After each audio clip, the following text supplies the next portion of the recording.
Fala, galera, beleza? Então, vou ler aqui para vocês umas dicas que tem aqui no livro que eu utilizo lá na escola, que é o Become, do nono ano, né? E estava preparando a aula e eu achei interessante gravar esse vídeo aqui para todo mundo aí, né? Que gosta de aprender inglês ou outra língua estrangeira. Então, aqui é o seguinte, ó, eles colocam sugestões de encaminhamento. Vai estar aqui, número 1, incentivar os estudantes a refletir sobre o que influencia na maneira como falamos. Pelas fotos, pode-se pensar em situações que determinem formalidade, encontros no trabalho, entre chefes de Estado, etc., ou informalidade, encontro entre amigos. Diferença de idade, diferença de classe social, entre outras. É importante ressaltar que nenhum traço de personalidade vai determinar se o estudante será um bom aprendiz de idiomas ou não.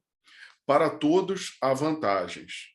As habilidades que alguns não possuírem naturalmente podem conseguir por meio da prática. Há estudantes que, por exemplo, preocupam-se muito em não cometer erros. Por isso, podem demorar um pouco mais a falar em relação a outros.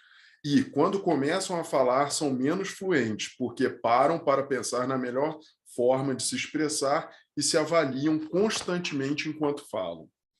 No entanto, eles tendem a se comunicar com maior precisão e serem mais bem compreendidos. Por outro lado, há estudantes muito focados na comunicação. Eles querem interagir e não se incomodam se estão cometendo erros. Costumam falar mais cedo e com fluência. No entanto, a fala descuidada pode gerar mal-entendidos. Esses dois opostos estão aqui descritos de forma simplista para exemplificação. Ouvir as contribuições dos estudantes, pois certamente eles devem levantar outros aspectos. É importante entender que qualquer que seja a personalidade do estudante, ele poderá chegar à fluência. Outro ponto. A mudança de voz pode acontecer ou não. Isso pode ser perceptível ou não para o falante, pode gerar um impacto positivo ou negativo, dependendo de como o falante se percebe com essas mudanças. Estou falando em tonalidade, né, que você usa, ênfase em palavras. Próximo. Há pessoas que se beneficiam muito do que se chama ego de linguagem. Ele funciona como uma identidade que o falante assume ao expressar-se em um novo idioma. Com ele, o falante pode, por exemplo, abandonar inibições. Isso é muito interessante. O professor pode ajudar nesse processo, incentivando os estudantes a assumirem riscos e criando uma atmosfera positiva em sala de aula, onde os erros sejam tratados como um processo natural e os estudantes recebam feedback construtivo, que os ajudem em seu desenvolvimento e estimulem seus egos de linguagem de forma a aumentar a autoestima deles, gerando mais chances para o seu desenvolvimento.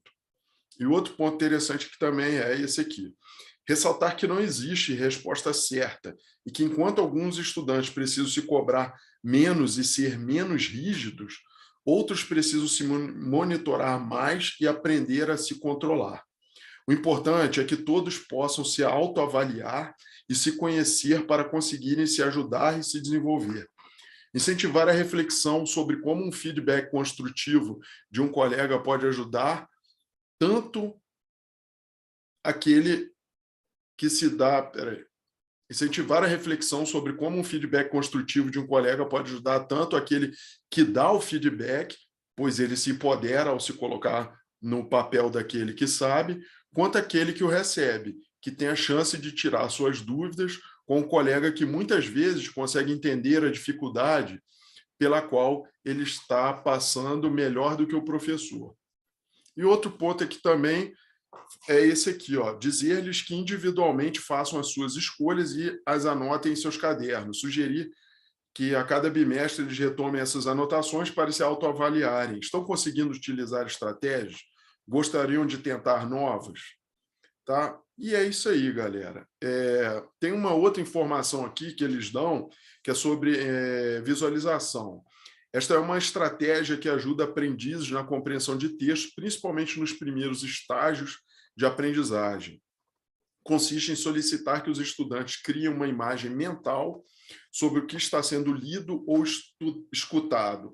A imagem criada vai se conectar com as palavras escritas ou faladas e auxiliar na retenção do que está sendo dito e na compreensão destes e de futuros textos. Os estudantes com dificuldade de criar imagens mentais, em geral, demonstram mais problemas de compreensão. Muito interessante. Então, isso está nas páginas 12 e 13, tá, do manual do professor, tá, desse livro. E isso aí, são excelentes dicas, várias dessas eu já dou para os meus alunos já há um tempão, e eu achei de uma forma bem sucinta e bacana a forma que está ali. E quando eu vi isso, tive que anotar, eu falei, pô, vou fazer um vídeo sobre isso e colocar lá. Beleza, galera? É isso aí que eu tinha para falar. Um grande abraço e valeu!